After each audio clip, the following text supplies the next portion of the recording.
నా కోడలేమో తన సొంత అన్న కూతుర్ని ఇచ్చి చెయ్యాలని ఆశపడుతోంది. కానీ నా ఆశ చెప్పండమ్మా. నా ఆశ ఏంటంటే రవికి బంగారికి పెళ్లి చేయాలని, అంతే.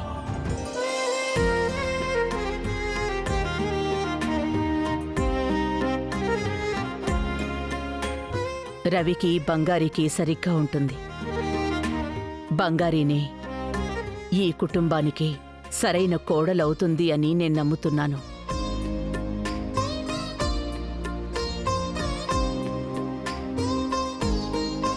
మొదటిసారి నేను బంగారిని చూసినప్పుడే బంగారి నాకు బయట మనిషిలాగా అనిపించలేదు. నా సొంత మనిషి అనిపించింది. నా కుటుంబంలో పుట్టింది ఈ పిల్ల అనే భావన నాకెందుకో కలిగింది.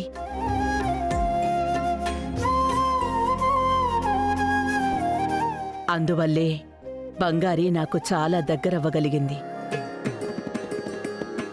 ఆ హక్కుతోనే అడుగుతున్నాను,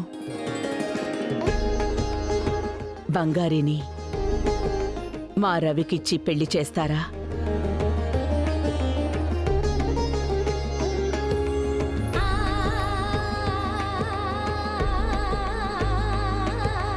మిమ్మల్ని అడగకుండానే నేనే బంగారి జీవితం మీద అధికారం తీసుకున్నాను.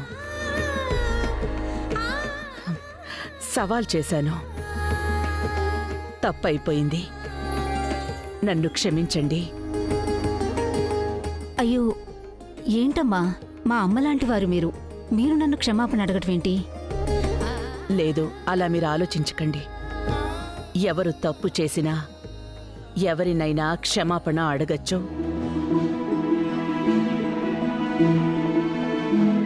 ఇక నేను మా రవి గురించి చెప్పాలి.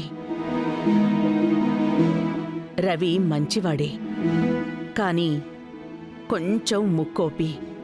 ఆ కోపం వల్లనే తను చేసే పని తప్పైపోవచ్చు. కానీ కోపంగానే తగ్గించుకున్నాడంటే వాడు బంగారు తండ్రి.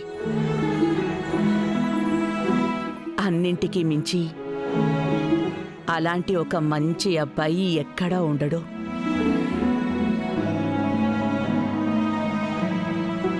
రవికి ప్లస్ ఏది మైనస్ ఏది అని నా తర్వాత అంతగా అర్థం చేసుకుంది ఒక్క బంగారి మాత్రమే. నేను మీ దగ్గర ఏదీ దాచాలని అనుకోవడం లేదు, అందుకే చెప్తున్నాను.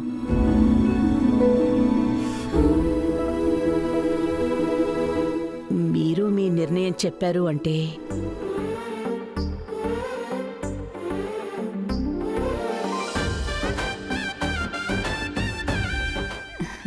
మాకు కూడా సమ్మతమేనమ్మా.